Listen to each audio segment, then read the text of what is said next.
What? There you are. All right. What's happening here? What is going on with this background music? I do not want it. All right. That should be going away. Hold on. Why do I still? Can you hear the music? I do not hear the music. Are you sure you're Oh, hearing the okay. It music? just Or are went you away. having audio psychosis? There, there we go. All right. Like you said, we're not doing brain surgery here, so we're good now. All right. Welcome, Mel. Everyone watching, this is Mel Trumble. She was a guest last season. Mel, welcome. Thank you so much for having me back, man. I appreciate it, Chris. Absolutely. Yeah, good to see you. Good to have you back. I remember our episode last year was awesome. It was very fun. We're gonna do a little bit differently this time, a little more rapid fire. First, give Excellent. us a quick intro about who you are and what you do. I am Mel Trumbull. I founded my company ZFG Living. That is zero F's given living. Do not give yourself your resources away. Use it. Use it to craft that gorgeous, juicy life that you so desire. And I started out writing a book, big book of bad ideas, adulting from anxiety to zero fucks given. And And my that's it. second I book is see it. coming out. Yeah, right there, right Perfect. behind my head. I would point Nice. at it, but I always point the wrong way, and then I look like a moron. So I We got a see it. second one coming We out see it. about dating as an adult because that is just such a carnival show, Oh and man. I've navigated that. And happily am no longer in that realm. Third marriage is the charm. Keep at it, guys. Keep at That's it. right. You can solve it. You can solve it. And mindset. Get a mindset coach. Work whatever you need to do to just dig deep and get that shiznit straight. Love it. Love it. That's awesome. So we're talking about overcoming fear today. I love this topic. So let's get it started right. Just we'll jump right in. Can you share a personal experience where you successfully overcame fear and however that looks to you? Ah. Oh yeah, of course. So let's see. Let's go to the first. Let's go back in time. First husband says he wants a divorce. I, fall apart, do all the crying. My sisters say, "Come visit us. We'll get this sorted out." So I go up, visit them. Where in the area where I live now? Why, you might ask? Did I never go back to where I was from in southern Louisiana? Well, I'll tell you, Hurricane freaking Katrina. So that was very scary. It was scary because we couldn't locate people, we couldn't find where our loved ones were. We didn't know what was left of our possessions. As it turns out, not very much. And and so when you have everything, you think that you've lost everything, i.e., the divorce. And then when like the big guns come and you're like, oh, I'm not just looking at having a failed marriage and failing at a commitment I made and a vow that I took. I actually am now, I think, homeless. Who knows? Because you couldn't get back there for months and months and months. And recognizing from that place that it's all the same skills. It's all the same skills. Get in touch with your gratitude. Get in touch with knowing that this is a moment in time. Yeah. Check your senses, do some box breathing for the love, just focus on your breath and get out of your emotions and out of your racing thoughts, which you can physically do. You don't have to be some guru on top of a mountain. I certainly am freaking not. However, I can moderate my breathing and pay enough attention to my body to calm my emotions and to calm my mind so that I can then look at the situation and be like, cool. I need to get another copy of my social security card so that I can get a job, and I have to hold myself together enough to do a job. So I need a therapist, so, that was sort of how I dealt with that. But always get really, really fundamental with like the breathing and the senses. Has this always been something that's come easily to you, or have you had to overcome something more in here, right? Versus that. So I how is like that it. based I on the like your laugh? I think, optimism. yeah, Yeah. Yeah. No, who does that come naturally to? I mean, I'm I sure know, there's like one person in a generation that's born with those, right. that self-awareness and aptitude. But I mean, I was such a hot wreck. Second of 9 children, don't recommend it. And with my parents being kids basically when they got married, Yeah, right? 18 and 19, let's go have a gazillion kids and, make sure we pass this generational pain down. So by the time I was in, what was it? I think I was supposed to skip a grade. I went to this little Catholic school and I was supposed to skip a grade. And then they got a different principal and she said, she didn't believe in that or whatever. I lost my ever loving marbles. I was beyond absolutely irritated with school and basically how dumb I thought everything was because, I was like 11 or 12. And I became a behavioral problem as opposed to just smart mouthed. I mean, I can remember, I think I had to do like 1,000 spitballs or something and then bring it in the next day. So I remember that punishment. I also remember kneeling on grains of rice. It's true. They don't just make that stuff up. But so they said, okay, we cannot have this behavioral problem. So they told my parents that we had to go to family counseling and they sent us to Catholic Charities, and this was like 1980. It's not like psychotherapy was the forefront of anything, right? And you're in New Orleans, Louisiana. Okay. Right. So, so that's what started my relationship with therapy. And and as absurd as that situation was, it definitely motivated me. Like in high school, I found a therapist who would trade babysitting and I just learned the tools because I had butt kiss for tools, emotional self-regulation, and just even emotional awareness. That wasn't anything that was in my toolbox. I was pretty adept at removing myself from situations like literally climbing trees or buildings so that I could get away from noises and people and, but enough about neurodivergence, really. So what strategies have you used to be able to confront your fear that have been especially effective? You mentioned breathing. Anything else? Right. Question it. Is this true? Is this legit? Is this actually, and if it does happen, like what if the worst case happens and how likely is that? If I do nothing, what happens? Chances are it stays the same way it was 5 minutes ago. Right. And now you've been through, like you're talking about Katrina, right? And you've been through pretty much like worst case in a lot of people's minds, like a tornado that's just ripping stuff apart or hurricane, whatever it was. You've been past that.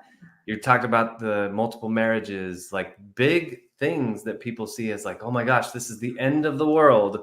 You're still here. I know. I highly recommend public humiliation because when you can just pick yourself up off the floor after stuff like that goes south, and you're just like, oh, okay, I'm going to apply for a different job. Cool. Like it does. Yeah, I'm still here. I'll still be okay. Someone's raising their voice. Like, so there's a difference between being like emotionally triggered and actually having a fear, like a fear of failure, or, chances are you just have like a jerk for an inner critic voice. And that you can train. It takes persistence, which is, not really sexy or fun. But if you just keep at it, you can whip that down and get that into submission so that you actually are kind to yourself. And I mean, if I can do it, it's not rocket science. Right. Were there any people who've supported you on the journey, or was this an internal game mostly? I'm definitely my family relationships would fall under the complicated category. But I do have siblings that were very supportive. The thing being, we were all trying to help ourselves, Sure. So when you've got people who are all coming up in that system, depending on what level of abuse you suffered, you may or may not believe that it happened to your other siblings. That was a surprise to me. And you also may have different scars and different wounds that you're trying to heal. And, just throw in there, bad wiring is what I call it. Just a variety, sort of a smorgasbord of mental illnesses. And you're roasting with anxiety while you're suicidally depressed and you have ADHD. So you really can't remember what was bothering you in the first place. It's just a weird triumvirate, toss in some tism while you're at it. And, the inability to read people's faces. I would say watching documentaries about micro expressions probably helped me more getting along in the world than some of the therapeutic tools that I picked up. Because I had to teach myself what did people mean when they said things, but they didn't mean them. Interesting. Wow. I just had an insight right there. That's awesome. Don't be afraid of it. Embrace it. Embrace it. Yeah, The absolutely. insight. Wow, that's cool. I love that. What advice would you give to somebody who's struggling with paralyzing fear? Oh, love bug. Love bug. Love yourself. It, in my experience with myself as well as with clients that I have coached, the paralyzing fear, it could be that you're dissociating, and that's an unhealthy trauma response, which lets us check out, which literally, like you don't do anything, you don't think about it, you just remove your conscious self from the equation.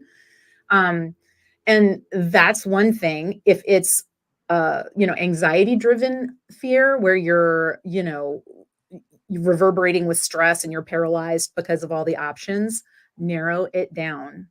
Be so kind. Think of your little child self and coach them through. Okay, well, what are the options? Those are too many options. What's one? Mhm. Try that on, and step back while you're doing this and realize that naming how you're feeling, that's the stuff. Like, it kind of gives you some space away from it, so you can see that it's not, some 800-pound gorilla that's going to tear your head off your shoulders. It's a possibility. It's an option that you have, or it's something you wish you had, and maybe you're angry that you didn't. A lot of people don't process anger very well, and that can shut them down Mhm. because we're taught to, be nice. Right. Don't Right. don't And show then don't show the ugly side. right. And then you're nice to a point where you get so angry because you can't show the anger, and then you're mad at yourself, and then it ends up this I speak from experience on this one. You got to be so nice, right? And then to a point where you're so nice, and then people walk all over you, Right? and then that anger turns into something much worse. It's like And a pressure cooker. yeah, totally, right? You've got the lid locked down so tight, and it just builds and builds and builds. Yeah, And so then when it does come loose a little bit, perhaps yeah, you're salting the earth. right. Is there so for you? Is there a particular fear that you continue to work on or manage regularly? What's the one thing that you're still trying to take a crack at? One thing. I appreciate your faith in me. I'll say one of the things that I continue to truly struggle with, and I'm not sure if this is a fear. I suppose it's a fear of being worthless, Hmm. and that can manifest as being an overachiever. With the books and the podcasts and the programs and Right. and which I can use as drive, and I can recognize. Uh, and it's something that I get to continue to challenge myself about, because why is another person worth all the suns and the moons and the stars, and I'm made of the same exact stuff, and I'm not. Right. I'm going to call BS on that every time. And you can intellectually, logically, but it's the feeling. Right. And I get the opportunity to be truly kind to that little child Mel, who was brutally taught what she was or wasn't worth. And that was wrong. And it wasn't because, I had villains soaring, like vampires through my world. It was because people come from hurt generations of hurt and Yeah. trauma, and they're not taught that, what, you can work on that and you can dismantle that and integrate it, and then it's part of you, but it doesn't define you. It's not all of you by any freaking stretch. Right. Right. Not even close. Yeah. Have you noticed any unexpected benefits or personal growth as a result of facing your fears? Oh man, it just feels so good. It's so good when you are like, oh geez, like so and so is going to be speaking at the same event. Do they really want to hear from me? Like, I mean, come on. I'm just, some effed up kid from New Orleans, who wants to hear this?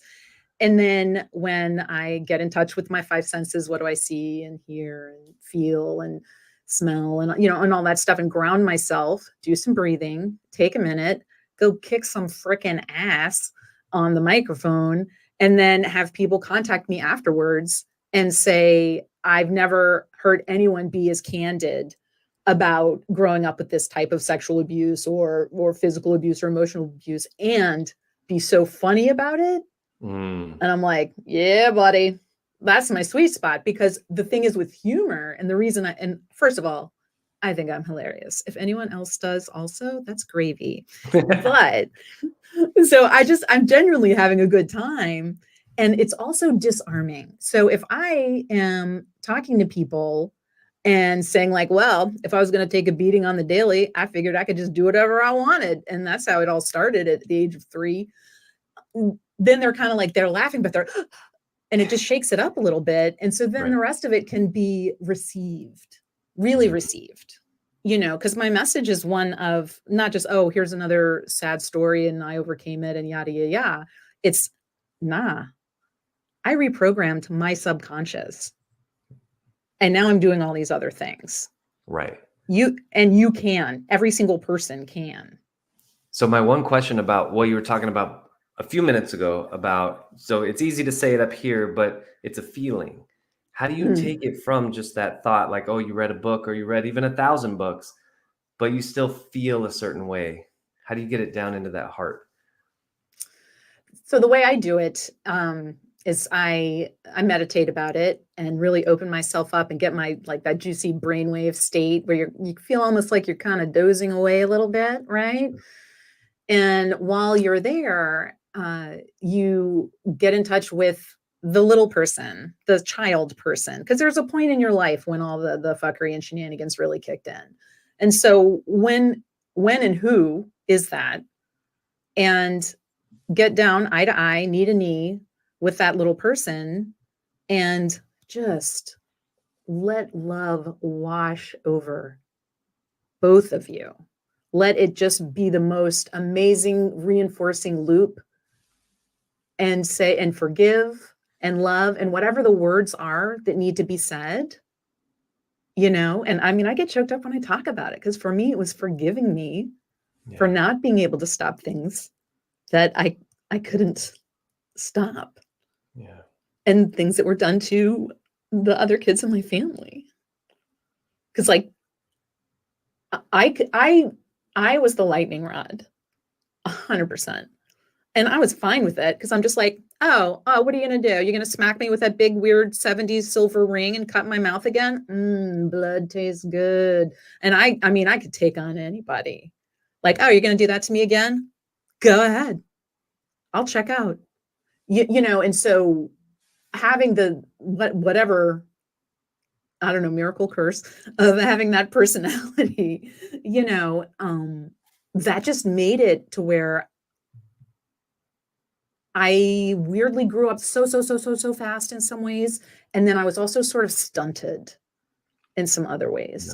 And so for current me to go back to that little kid and just be like, I'm here, I love you, I protect you, and just get really real, with your feelings. And that's an uncomfortable place. And get comfortable with being uncomfortable if you want to improve yourself, because damn, it's a show. Growth happens, right? It is 100%. Yeah, absolutely. Yeah, that's one thing I've been thinking about a lot is just the value of being uncomfortable and the value of being okay with being uncomfortable. Yesterday, I had this doesn't happen to me very often anymore because I've done a lot of work similar to what you're talking about. But yesterday was just a shitty day. It was just they happen. A shitty day. And at the end of the day, I'm eating dinner and we're talking. And I said, I just had a bad day. And it just like admitting that, I'm like, it just comes off. And I'm like, okay, now I can eat my dinner. That's all it was. It was a bad day. And it is what it is. And that's similar to that shift that happens when you name a feeling. Yeah. That's what they say. Like, I've read a lot of parenting books and my mom is a early childhood educator. And she says that. She says with little kids, if they're like, I got a couple of those, saying, wow, you're really angry and I only do this maybe 20% of the time, actually remember to name the feeling, because I start getting angry. Stop screaming. You know, it's just right. Right. But just saying like, wow, you're really angry. You're angry. And, you know, it gives them the vocabulary. And I think even for us as adults, that can be very helpful too. Like, I'm angry. Like, I am incredibly angry right now. And it's okay. I'm not going to go kill somebody, but I am angry. Right. Right. Right. So. And also just to see our feelings as something that we have. There's a lovely Irish twist of phrase where they talk about feelings come over me. The sadness came over me. Right. And when you think of that as the feeling being there, and, you know, it's not you, right? It's not just an intrinsic part of you, unless all feelings are in the same way that everything is available in the world, you know, but we have feelings and we have thoughts, and our thoughts are surely not always right, you know, like, oh, I can't do that because you can just stop right there, because chances are you can. Right. Right. Yes. So let's summarize the fear concept. We'll go back to that. Somebody who's maybe they've just begun working on this, and you can maybe imagine like you're talking to somebody who you've met at one of your speeches, your presentations. What's kind of like, again, zooming out, big picture advice, you know, words of wisdom, whatever we want to call it, to start dealing with these fears and moving past them? I would say the most zoomed out advice that, or wisdom or idea that I can share is that whatever you want your operating system to be, whatever you want that subconscious programming to be, you can have it. And when immediately they are like, oh, well, no, you know, like, that's not, you know, she's just saying that. What if? Just let yourself wonder. Well, what if I could think I'm pretty freaking awesome? What if I could, I don't know, move to Tahiti or whatever it is that you immediately bat away reflexively. Stop yourself, take a second, and think about what it would feel like to do that thing or have that reality as your own. And once you can really actually see yourself walking along that beach, which honestly, I don't know why I said the beach. That's not my dream. I need more shade. It might be somebody's dream. Apparently a lot of people dream about it. But you know, and so then you can like kind of reverse engineer it. You can not kind of, you just reverse engineer it. What would it take? Am I a digital nomad?